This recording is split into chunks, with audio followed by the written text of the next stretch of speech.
International news now.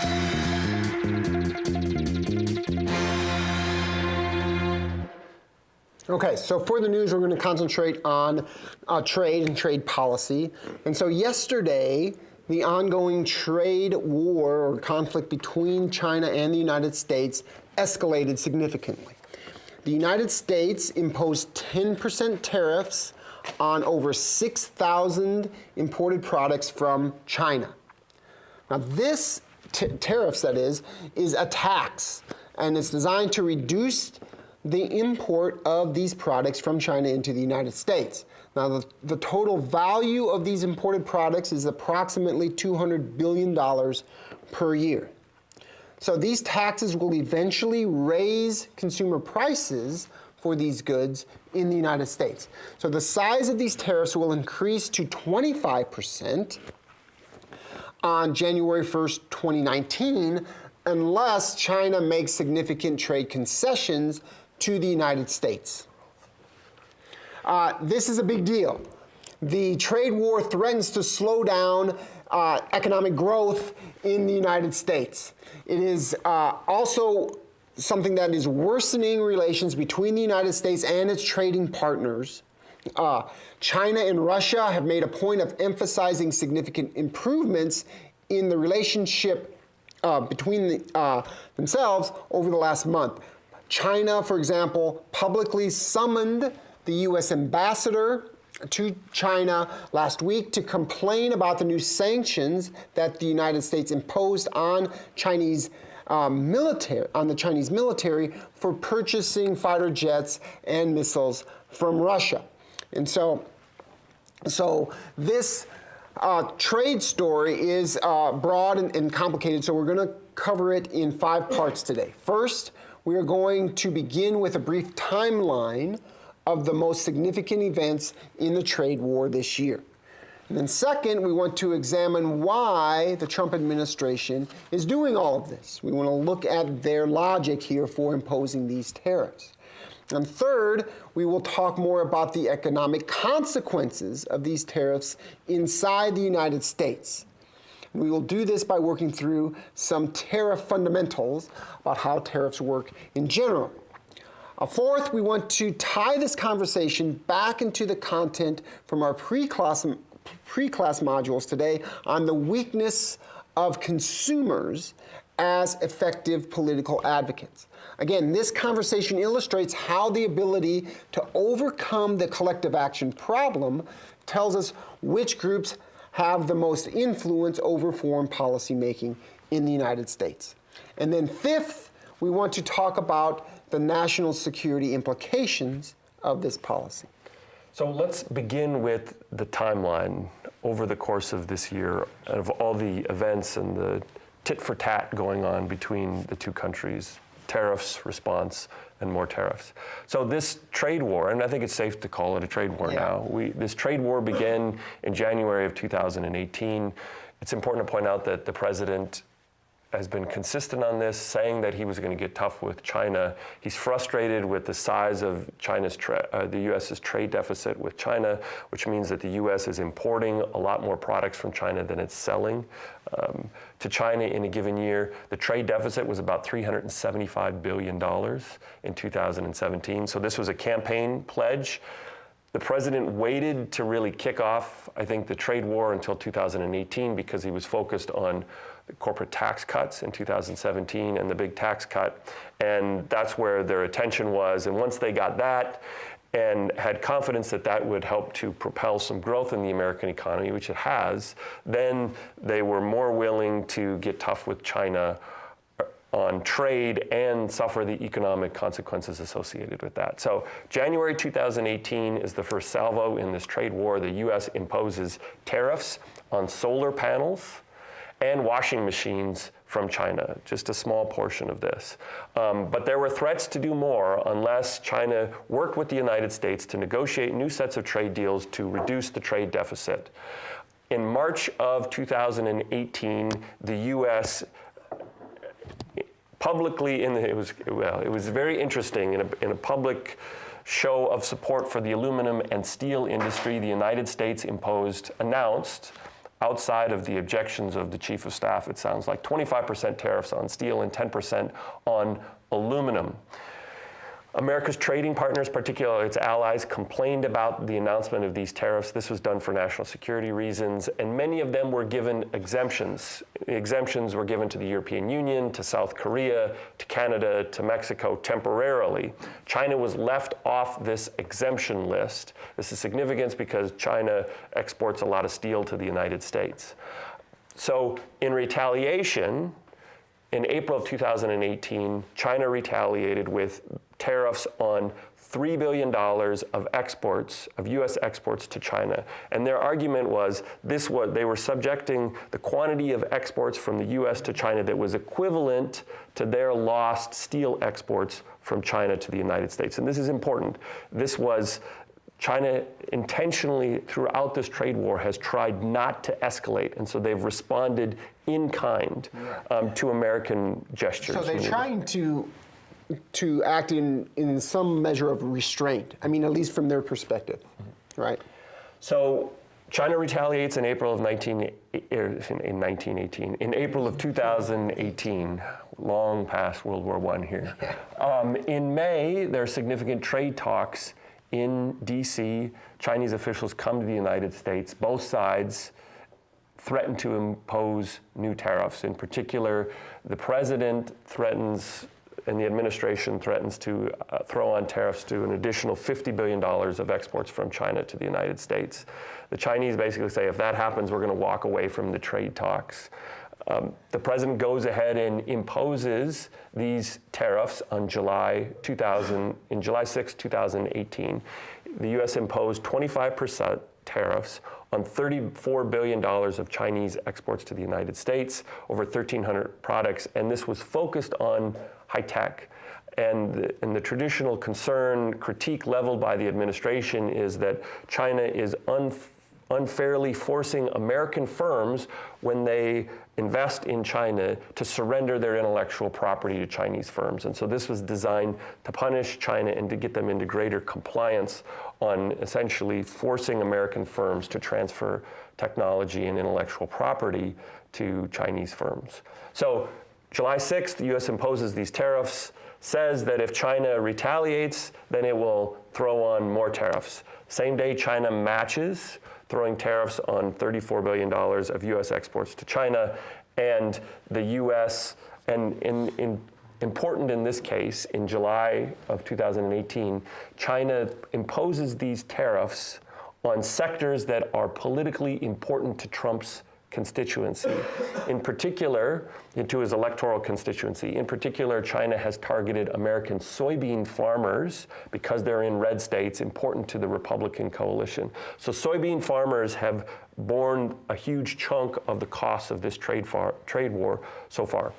So China matches the tariffs, and 3 days later, the U.S. threatens to raise tariffs on $200 billion of Chinese exports. A month later, the U.S. goes ahead and raises that initial tariff group to $34 billion of Chinese exports to $50 billion. August of 2018, China matches, and it's these episodes in July and August that bring us to the most recent round of the trade war that was instituted yesterday.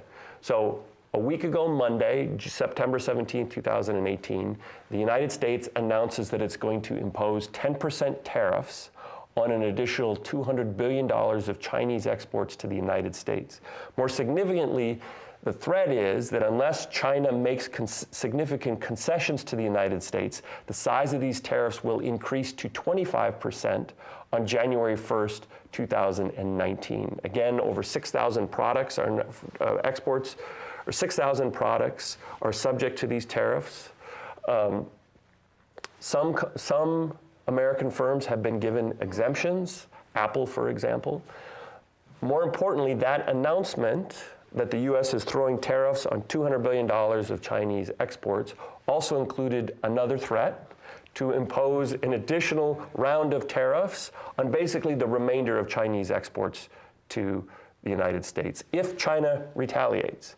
And so it was, if China retaliates to this September round of tariffs, then we're going to throw tariffs on basically all of Chinese exports coming to the United States. So that's where we're left at. Yes. The threat is that all Chinese imports will face subject to a tariff. Initially, the tariff is 10%. Going into effect yesterday, it'll go to 25% on January 1st. A day after the United States announces these tariffs last Monday, on Tuesday, September 18th, China announces tariffs of 5 to 10% on 5,200 U.S. products. So China went ahead and retaliated. The U.S. put these new round of tariffs into effect yesterday.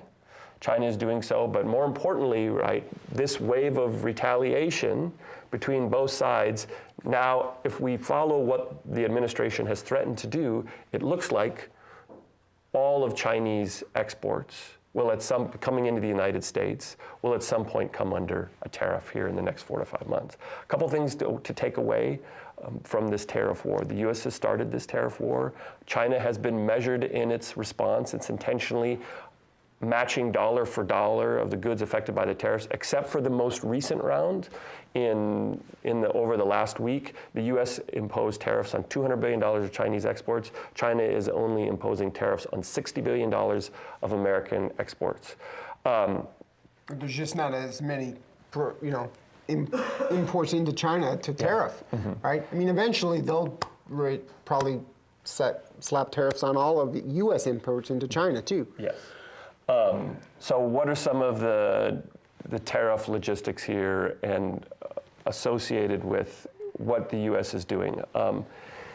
So the first thing to realize is that a tariff, when it's imposed at a point of entry into the United States by customs official. It's a tax. So the goods, when they come into the United States, the customs official forces that wholesaler that's importing into the United States to pay a tax to the American government. So it helps to collect, or it helps the U.S. government to collect revenues. But what it does then is it raises the price of that imported good in the American economy, because that wholesaler is then going to pass the costs of that price increase or the costs of that tariff onto the consumers. The wholesaler tends to be an American firm, by the way, right? Yeah. So the Chinese producer isn't paying that tax. Yeah. The American importer is paying it. Yeah. So and ultimately the American consumer is paying it. Yeah. This is important to realize right here. The tariff policy is designed to slow down Chinese exports into the United States to reduce them, to help offset that trade deficit. But the costs of those policies are being borne by the American consumer in the form of higher prices and that tax going to the government. So this is a tax increase on the American consumer. So we got a quick summary video now that kind of goes through this most recent round of the trade war that went into effect on Monday. China is retaliating against the U.S. after the Trump administration slapped an additional $200 billion in tariffs on Chinese imports. The country will impose $60 billion in tariffs in response. Tina Kraus reports on the intensifying trade war. Thousands of Chinese goods arriving in the U.S. next week will be taxed at 10% before climbing to 25% next year, meaning Americans will start paying more for popular products. The new taxes will hit a wide range of Chinese imports, raising prices on items such as air conditioners, TVs, boats, furniture, and toys. Major tech companies were able to persuade President Trump to spare smartwatches and other consumer electronics from the hit list. I think it's going to work out very well with China. I think they want to make a deal. President Trump's announcement to tax $200 billion worth of Chinese products fueled the fight between the world's two biggest economies. China says it will now slap tariffs on $60 billion of U.S. goods. A foreign ministry spokesman said mutual respect is the only right way out of this trade dispute, but the U.S. shows no sincerity or goodwill. Analysts say consumers are paying the price as the trade battle escalates. And this disengagement with the world, and certainly disengagement with China, in the long run is going to hurt us. The U.S. and China have already imposed import taxes on $50 billion worth of each other's products. Beijing took aim at American farmers, ordering heavy penalties on exports like soybeans. Tina Kraus, CBS News, London. So let's take a step back and ask the fundamental question. Okay, so why is the Trump administration pursuing these policies? And the first thing to note is to go back to the Trump grand strategy of America first and his worldview on how global trade affects the United States. He starts from a presumption that the rest of the world has been taking advantage of the United States for decades, and he applies this quite widely. The United States provides security, for example, through military alliances, but isn't compensated fairly, and then these countries that we provide security for don't spend enough on national defense. We covered that already. That's part of his fundamental critique of NATO, for example. Moreover, on trade, he also sees most of the trade pacts that we have signed as being fundamentally unfair. The United States runs trade deficits with many of its trading partners. And this means simply that the United States imports more goods from other countries than it exports to these countries.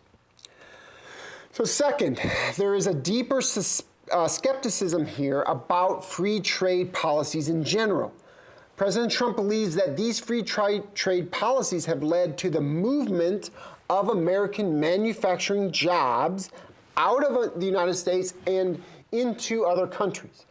And essentially, what this means is that U.S. firms set up their manufacturing operations in other countries to take advantage of lower labor costs in these countries. Then they export these goods from the overseas factories to the American consumers because these goods can enter the American economy without tariffs. And President Trump argues that this hurts American jobs.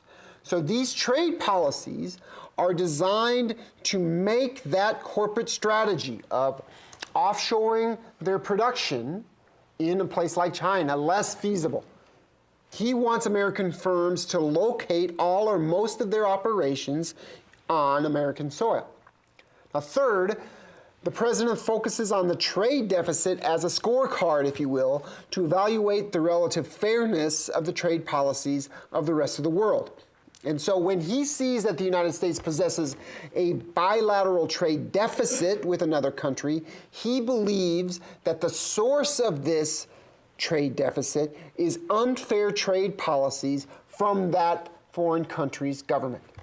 Those trade policies either hurt American exporters or unfairly subsidize local firms in those countries that are trying to export goods to the United States. So, for example, the United States argues that the Chinese government enables its domestic firms to seize intellectual property from American firms. And American firms must then surrender their rights to their own intellectual property as a cost of doing business in China. So let's go back to the trade deficit then. In 2017, the bilateral U.S. trade deficit with China was $375 billion.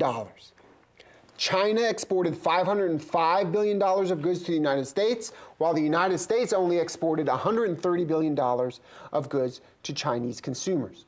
Again, when Trump sees this trade deficit, he thinks this is because another country is adopting unfair trade practices. And so he wants to offset this trade deficit by cutting imports from the target country here. This is China in this case. And he wants to cut imports by raising the price of these goods from China in the United States. And he can raise the price of these goods in the United States by raising tariffs on Chinese products.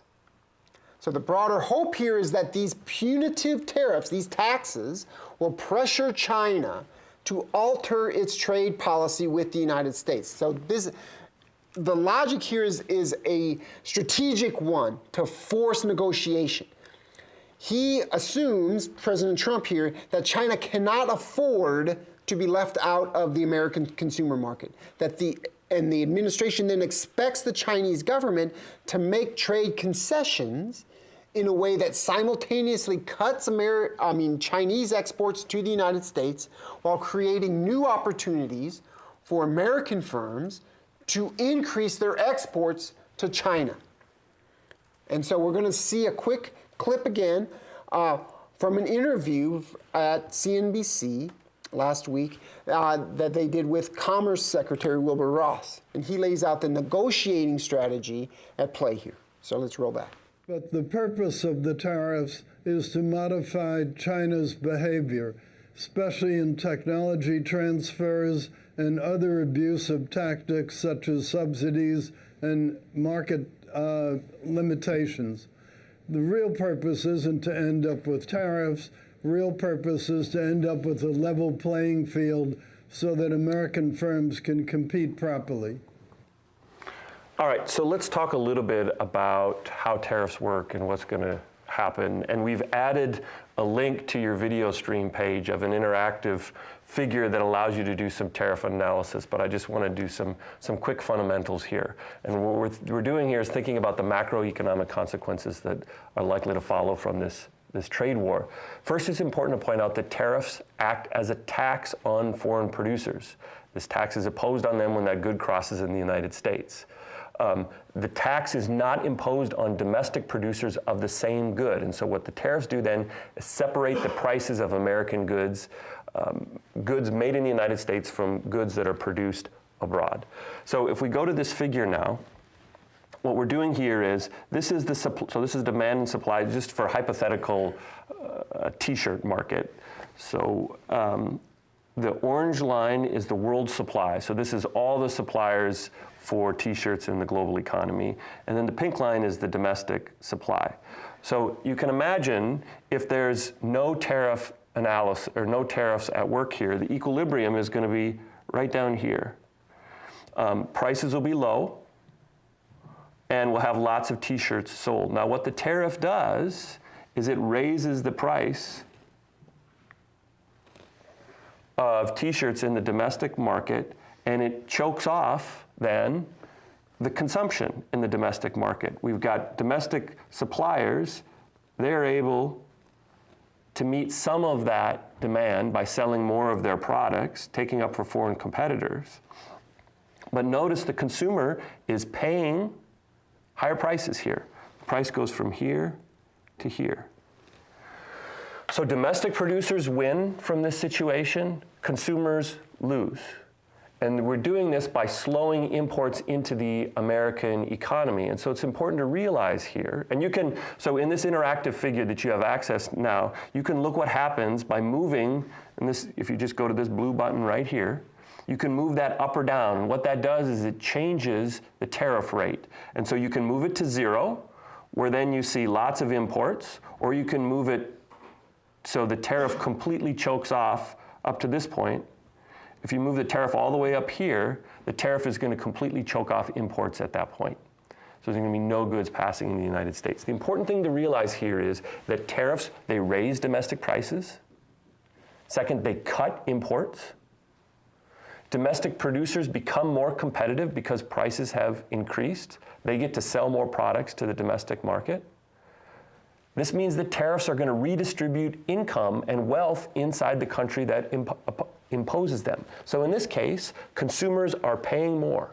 When the US government imposes tariffs on Chinese products, all of us are going to pay more because of these tariffs. So Rob, this changed Rob's recent decision on a television. No, this is a perfect example of this. So what did you do recently? I bought a big screen television. And why did you buy it earlier rather than in 3 months? Because I can convince my wife to do it. No, because I said the Chinese are about to slap, the US is going to slap tariffs on the Chinese and Chinese goods, and so the price is going to go up.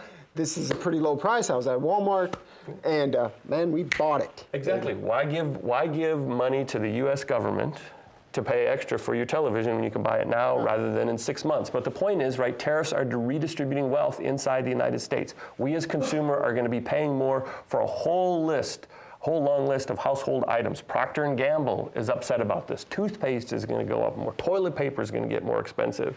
The list goes on and on. Shaving cream, because tariffs on all, Walmart's worried about this. All these consumer goods, the price of them is going to go up because of these tariffs. The other thing to realize about tariffs and in this trade war we have, tariffs trigger retaliation. Right? So China is responding in kind, which means that our exporters are going to be hurt. Soybeans is the big example from this. Right. Now, the administration holds that the cost of these tariffs won't be that high and dismisses these distributional concerns. And the argument is that they will be distributed broadly across the American people. So we're going to run a quick clip now from that Ross interview to illustrate this point. Mr. Secretary, average American family making $50,000 a year, let's say, how much do you expect these tariffs will impact them? Meaning, have you done the math so that you know what an average family in America will pay once these tariffs go into effect? Well, you can do the numbers this way. If you have a 10% tariff on another $200 billion, that's $20 billion a year. That's a tiny, tiny, tiny fraction of 1% total inflation in the U.S.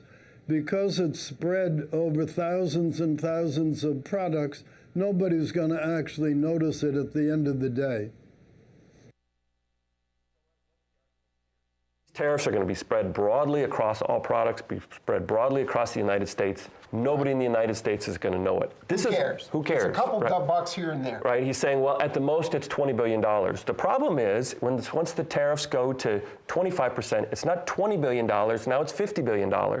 And then all of a sudden, if you talk about tariffs on all Chinese products, which was $500 billion of exports to the United States, 25% of $500 billion is real money, $125 billion, which just for the record is 8% of what the U.S. government collected in all income tax revenues last year. We're talking about real money here. But this is a political argument that we're going to distribute these revenues broadly across the American public, and the idea is we aren't going to get punished for that, right? Because consumers, if you're paying, really... Politicians aren't Yeah, politicians are making... And think about this. If you have to pay 10 cents or 15 cents more for your tube of toothpaste that you're buying every 2 or 3 months, are you going to... Is that going to switch your vote from a Republican politician to a Democratic politician in November? Probably not. If you've got to pay $10 more for your flat screen TV, is it going to switch your vote? Probably not. At least that's the calculation that the administration is making, is that because these costs are distributed broadly across the American public, you're not going to have widespread collective action mobilizing to punish politicians that support these tariffs. We'll see. But one of the things that we're going to see shortly in another video is how it's going to take a little bit of time for the bite of these tariffs to really go in. So we're going to run another video that's going to talk a little bit about the strategic consequences of this tariff. Let's go ahead and run that clip. President Trump slammed China during an interview before his Las Vegas rally last night.